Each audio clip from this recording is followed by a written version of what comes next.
sejak wafatnya Ahmad bin Isa 345 Hijriah sampai tahun 895 Hijriah tidak ada satu muslim pun yang menyebutkan bahwa Ubaidullah adalah keturunan daripada Rasulullah Muhammad sallallahu alaihi wasallam. Maka secara ilmiah nasab-nasab mereka ini adalah nasab yang munqati', nasab yang terputus.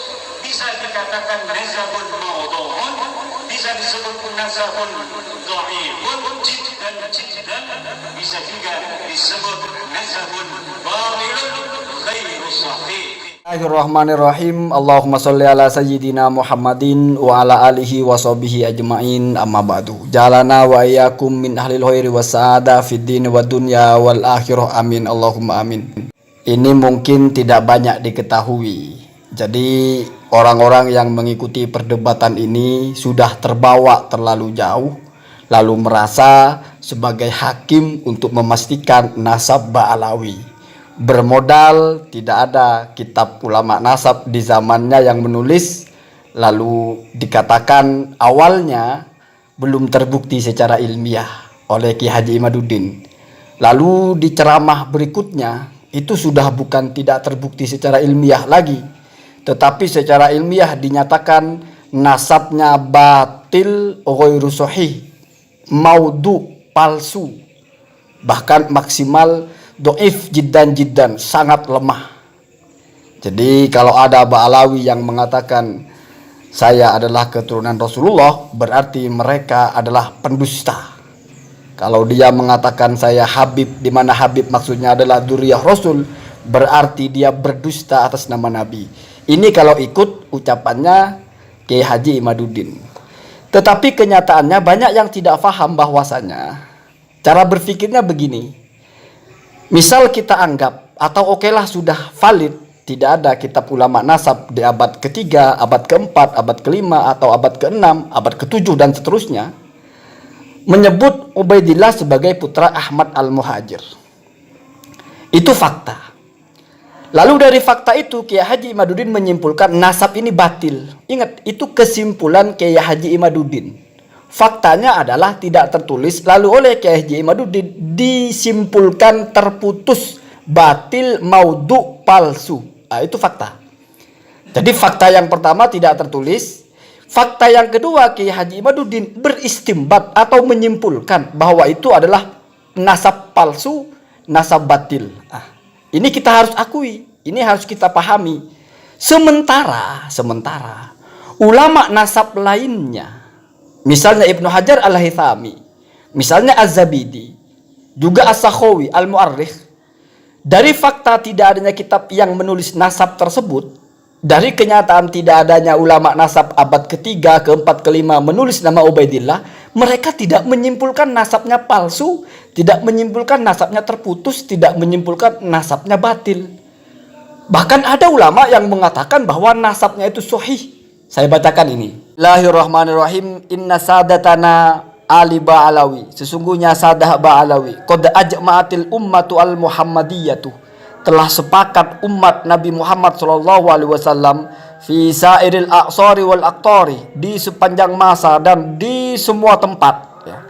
Ala annahum, bahwasanya sadah Ba'alawi min asahih ahli baitin nubuwati nasaban, adalah orang-orang yang memiliki nasab yang paling sahih bersambung kepada Nabi. Wa asbatihim hasaban, dan juga yang paling kokoh bahwa mereka punya hasab yang baik, nama baik maksudnya ya. Wa aktsarihim ilman wa amalan, dan juga mereka adalah orang-orang yang paling banyak ilmunya dan paling banyak amalnya. Misalnya ini bukan ijma' hakiki, tetapi setidaknya ada ulama selevel Yusuf An-Nabhan, ya kamu carilah siapa Yusuf An-Nabhan itu. Lalu kamu bandingkanlah kapasitasnya dengan Kiai Haji Imaduddin. Kira-kira lebih keren yang mana? Begitu ya. Jadi ingat kata kuncinya. Bukan hanya Kiai Haji Imaduddin yang tahu bahwasanya tidak ada kitab ulama nasab sebelumnya. Tetapi hanya berbeda dalam menafsirkan atau menginterpretasikan itu. Jadi kamu biar paham. Jangan kamu anggap bahwasanya kalau sudah tidak tertulis, otomatis nasabnya batil dan itu disepakati oleh semua ulama. Jangan begitu. Konyol kamu itu. Baik, barusan kita sama-sama mendengar dan menyimak kritik daripada channel Zaini terhadap Kiai Imaduddin Utsman Al-Bantani dalam orasi pidatonya. Cuman begini, Kang Zaini itu saya rasa ya toh beliau sudah offside gitu loh. Karena sudah tidak mengomentari riset ilmiahnya Kiai Imaduddin, tapi sudah masuk ke ranah personalnya. Kenapa? Karena dari beberapa videonya, kan memang saya suka mengikuti nih Kang Zaini ini ya. Nah, dari beberapa channelnya itu, beliau selalu membandingkan dengan Ibnu Hajar, ya toh. Nah, di sini membandingkan dengan Murtadha Az-Zabidi dan juga Yusuf bin Ismail An-Nabhani, ya toh. Nah, ini sudah larinya ke arah personal gitu loh. Nah, seperti halnya misalkan begini ya, ada dua orang bertanding main sepak bola. Ternyata si A menang, si B kalah gitu loh. Kemudian karena si B itu tidak bisa mengalahkan si A, terus dia bilang, ah iya, kamu ngelawan saya bisa. Coba ngelawan Ronaldo bisa nggak kamu? Pasti menang Ronaldo. Kan kayak begitu gitu loh. Nah, padahal ini antara Kiai Imaduddin Utsman Al-Bantani ya toh dengan Habib Hanif atau Habib Hamid Al-Qadri, atau mungkin kalau mau dilembagakan ya mungkin dengan MDRA ya tuh. Sampai detik ini MDRA belum ada jawaban sama sekali gitu loh. Dan Habib Hanif juga Habib Hamid gitu loh, belum bisa membantah tesis ilmiahnya Kiai Imaduddin Utsman Al-Bantani berdasarkan apa yang disampaikan di dalam makalahnya. Nah, saya tidak perlu mengulas makalahnya Kiai Imaduddin Utsman Al-Bantani. Kita fokus kepada Kang Zaini ya. Gini. Nah, yang pertama, gini Kang, kesimpulan dari Kiai Imaduddin Utsman Al-Bantani, kalau sampean mengatakan itu kesimpulan pribadi gitu kan, tapi kan ada referensinya gitu ya, ada referensinya, bukan kesimpulan yang tidak ada referensinya atau hanya kesimpulan yang buta gitu loh. Nah, karena begini, ini saya ambil saja dari kriteria atau kategori status nasab dari NAA atau MDRA. Itu ada tujuh ya. Yang pertama, Shahihun Nasab. Apa Shahihun Nasab itu? Adalah status nasab seseorang yang setelah melalui penelitian dan pengecekan serta penyelidikan ternyata sesuai dengan buku rujukan ya. Nah, buku rujukan di sini adalah buku rujukan Habib Ali bin Ja'far As-Segaf dan buku induk. Yang bersangkutan dinyatakan berhak untuk mendapatkan buku dan dimasukkan namanya di dalam buku induk tersebut. Nah, ini kalau yang Habib sekarang. Nah, ini kalau larinya itu ke Alwi bin Ubaidillah, ya toh, maka buku induknya itu harus abad sebelum abad ke-7 gitu loh. Ke atas gitu kan, karena lebih dekat, nggak mungkin sekarang rujukannya gitu loh. Nah, begitu juga yang kedua nih, ya, masyhur nasab. Jadi nggak mungkin dikatakan sahihun nasab, nasabnya Mbak Alwi itu berdasarkan ketentuan dari kriteria nasab ini. Yang kedua, masyhur nasab adalah status nasab seseorang yang diakui akan kebenarannya, namun tidak terdapat pada buku rujukan yang ada. Yang bersangkutan tidak bisa dimasukkan dalam buku induk. Kebenaran nasabnya didapat dari keterangan kalangan keluarganya sendiri dan ditunjang oleh beberapa literatur buku yang dapat dipercaya, juga diakui oleh ahli-ahli silsilah terdahulu, ditambah beberapa orang yang memang diakui kepribadiannya di masanya. Nah, ya toh. Nah, kalau mau dimasukkan ke masyhurun nasab mungkin agak bisa. Tapi gagalnya di mana? Gagalnya di sini ditunjang oleh beberapa literatur buku yang dapat dipercaya. Lah, ternyata buku-buku atau kitab-kitab yang dapat dipercaya, yang masanya sezaman dengan masa hidupnya Alwi bin Ubaidillah sampai kepada abad ke-7 itu tidak ada. Berarti nggak masyhurun nasab. Nah, masyhurun nasabnya di sini hanya di kalangan keluarga mereka, gitu loh. Dan orang-orang yang mendukung atau memuji nasab mereka itu pun di abad 12-13 ya toh. Ya seperti saya sebutkan, Syekh Murtadha Az-Zabidi, juga Yusuf bin Ismail An-Nabhani. Nah, itu tapi gagal di sini untuk masuk ke kriteria kedua yaitu masyhurun nasab. Yang ketiga, majhulun nasab adalah status nasab seseorang setelah diadakan masa penyelidikan atau pengecekan dan penelitian ternyata tidak didapatkan jalur nasabnya. Ada beberapa kemungkinan penyebab terjadinya status ini diantaranya karena ketidaktahuan, kebodohan, keminiman pengetahuan masalah nasabnya, ataupun niat-niat untuk memalsukan nasab. Ya, nah kalau kriteria yang ketiga ini juga bisa jadi bisa tidak gitu loh ya, tapi mendekati gitu loh ya, tapi mendekati.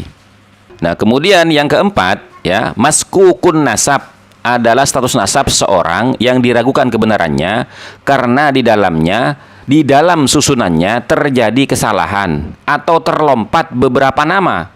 Hal ini dikarenakan terjadinya kelengahan sehingga tidak tercatatnya beberapa nama pada generasi tertentu. Ya. Kemudian yang kelima, mardudun nasab adalah status nasab seseorang yang dengan sengaja melakukan pemalsuan nasab, yakni mencantum beberapa nama yang tidak memiliki hubungan dengan susunan galur nasab yang ada, ataupun menisbahkan nama dengan kabilah tertentu bersandarkan dengan cerita riwayah dari seseorang yang tidak memiliki ilmu nasab atau individu yang mencari keuntungan ekonomi secara pribadi. Ada beberapa kemungkinan yang menyebabkan yang bersangkutan bertindak memalsukan nasab ini. Sebagai contoh adalah karena yang bersangkutan hendak melamar syarifah atau masalah warisan. Nah ini ya, mardudun nasab. Kemudian tahtal bahas. Nah tahtal bahas ini adalah status nasab seseorang yang mana di dalamnya terjadi kesimpang siuran dalam susunan nama. Hal ini banyak penyebabnya, diantaranya karena yang bersangkutan ditinggal oleh orang tuanya dalam keadaan masih kecil, atau terjadinya kehilangan komunikasi dengan keluarganya, atau terjadi kesalahan dalam penulisan urutan-urutan namanya. Posisi nasabnya ini bisa menjadi soihun nasab atau majhulun nasab atau mardudun nasab sesuai dengan hasil penyelidikan dan pengecekan yang dilakukan. Kemudian 7, maktu'un nasab adalah status seseorang yang tertolak nasabnya karena yang bersangkutan terlahir dari hasil perkawinan di luar syariat Islam. Tertolak nasab ini setelah melalui penelitian dan pengecekan juga dengan ditegaskan oleh beberapa orang saksi yang dapat dipercaya. Hal ini juga dikenal dengan cacat nasab. Nah, ya toh. Jadi, kalau yang pertama dan kedua itu sudah tidak mungkin, ya, tidak mungkin. Artinya apa? Berarti yang ketiga sampai ketujuh nih, yang mana nih yang mendekati gitu loh. Nah sepertinya yang mendekati kalau menurut saya selama saya mengikuti polemik ini dari berbagai macam konten channel YouTube seperti Mohsin Basaiban, seperti ya Kang Zaini juga dulu pernah mengatakan seperti itu. Saya ingat itu kan. Nah di sini ada kemungkinan yang paling dekat itu tahtal bahas.